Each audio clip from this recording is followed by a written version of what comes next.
आप सभी लोग जानते हैं कि नवरात्रि की अष्टमी कब है। इसको लेकर लोगों के मन में बहुत असमंजस की स्थिति है, क्योंकि साथियों इस बार नवरात्रि पूरे 10 दिनों की पड़ रही है।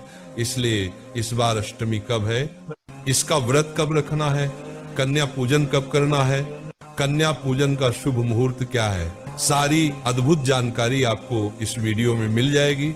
देखिए मेरे प्रिय साथियों, नवरात्रि में अष्टमी तिथि का बहुत ही बड़ा महत्व माना जाता है, क्योंकि इसी दिन ज्यादातर लोगों के घरों में अष्टमी पूजी जाती है और इस दिन कन्या भोजन भी होता है। कई सारे लोग अष्टमी का व्रत भी रखते हैं, इसलिए नवरात्रि की अष्टमी बहुत ज्यादा विशेष मानी जाती है। तो महाराज अब हम आपको बताते हैं कि नवरात्रि की अष्टमी कब है। महाराज इस बार अष्टमी तिथि की शुरुआत 29 सितंबर सोमवार के दिन शाम को 4:32 से होगी और इसकी समाप्ति अगले दिन 30 सितंबर मंगलवार के दिन शाम को 6:06 पर होगी उदया तिथि के अनुसार।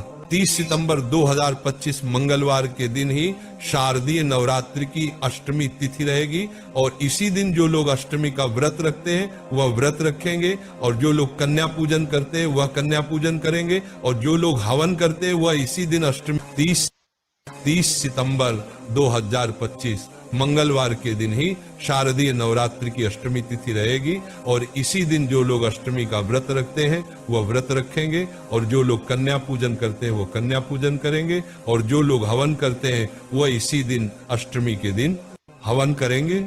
साथियों अब हम जानते हैं कि नवरात्रि की अष्टमी को कन्या पूजन और हवन करने का शुभ मुहूर्त क्या है। तो अष्टमी का शुभ मुहूर्त 30 सितंबर को सुबह 6:18 से सुबह की 11:55 तक कन्या पूजन का शुभ मुहूर्त है। वैसे साथियों आपको सुबह 8 बजे से दोपहर 12 बजे के बीच में कन्या पूजन और कन्या भोजन करवा देना चाहिए। इस दिन मां महागौरी की पूजा की जाएगी। देखिए महाराज, जो भी लोग अपने घर में नवरात्रि की अष्टमी को कन्या पूजन करते हैं उनको कुछ नियमों का पालन जरूर करना चाहिए। जैसे इस दिन आपको सुबह जल्दी उठ जाना चाहिए और स्नान कर लेना चाहिए। अपने घर की पूरी साफ सफाई करके भगवानों को स्नान कराना चाहिए और आपको इस तरह ऐसा भाव बनाना चाहिए कि आपके घर में स्वयं कन्याओं के रूप में 9 माता रानी आने वाली है और आप उनकी पूजन करने वाले हैं। और महाराज जो लोग अष्टमी को अपने व्रत को खोलते हैं तो वह सभी लोग हवन करने के बाद कन्या पूजन करने के बाद ही अपने व्रत को खोले। अब आपको सुबह सबसे पहले कन्याओं को न्योता देकर आना चाहिए कि आज हमारे घर में कन्या पूजन है, आप आ जाना। इसके बाद में घर आकर अपनी कन्या पूजन की तैयारी में लग जाना चाहिए। इस दिन शुद्ध और सात्विक भोजन बनाया जाता है जिसमें लहसुन प्याज का प्रयोग नहीं किया जाता है और खीर और पूरी विशेष रूप से बनाई जाती है। और कन्याओं को देने के लिए आप पहले से बाजार जाकर चुनरी जरूर लेकर आ जाए और उनको गिफ्ट में या तोहफे में कुछ देने के लिए जरूर लेकर आ जाए, जिससे देखकर वो सभी कन्याएं खुश हो जाए। अब जैसे ही आपकी सारी तैयारी हो जाती है आप सभी कन्याओं को उनके घर से लेकर आए अपने घर तक। उसके बाद में सभी कन्याओं के पैर धुलाएं, उसके बाद में उन्हें कुछ आसन पर बैठा दें और उनके सामने भोजन की थाली परोस दें और उनको आराम से भोजन करने दें।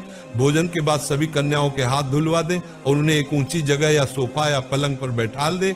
अब आप उनके पैरों में माहुर लगाएं।